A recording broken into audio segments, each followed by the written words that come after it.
Վստահաբար լսած կլինեք, որ Կալուգայից եկած ձևիստները պարբերաբար խոսում են նոր գործարաններ, նոր աշխատատեղեր ստեղծելու մասին։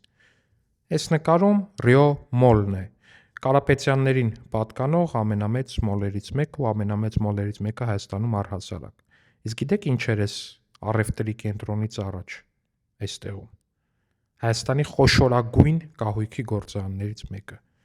Արաբգիրի կահույքի գործարանը, որ զբաղեցնում էր 20,000 քառակուսուց ավել տարածք։ Աշխատողների թիվը այնքան մեծ էր, որ անգամ այն ուներ սեփական մանկապարտեզ, որ աշխատողների երեխեքը գնային։ Բայց անկախացումից հետո Սերժ Ռոբա-Քոչարյանա-Լևոնական իշխանության տարիներին գործարանը կոպեկներով մասնավորեցվեց, հետո էլ վերածվեց ավերակների, դե իսկ վերջում էլ ռուսաստանցի օլիգարխ Կարապետյանը այն քանդեց ու տեղում առևտրի կենտրոն բացեց։ Առևտրի կենտրոն, որտեղ վաճառվում է 90%-ից ավել արտերկրից ներկրված արտադրանք։ Այ հենց այդպես է, երբ որ Հայաստանի Հանրապետության Մեդովկա գյուղի հեռու այդ գյուղի, փոքր գյուղի երեխեքի համար կառուցված նոր դպրոցը Թալան են անվանում, ասում են այդ դպրոցի տեղը զավոդ սարքեք, բայց իրանք Հայաստանի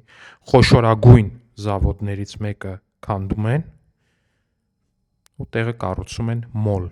որտեղ մոլը ավելի ձեռնտու է, ֆինանսապես, իրենց։ Կիսվեք տեսանյութով։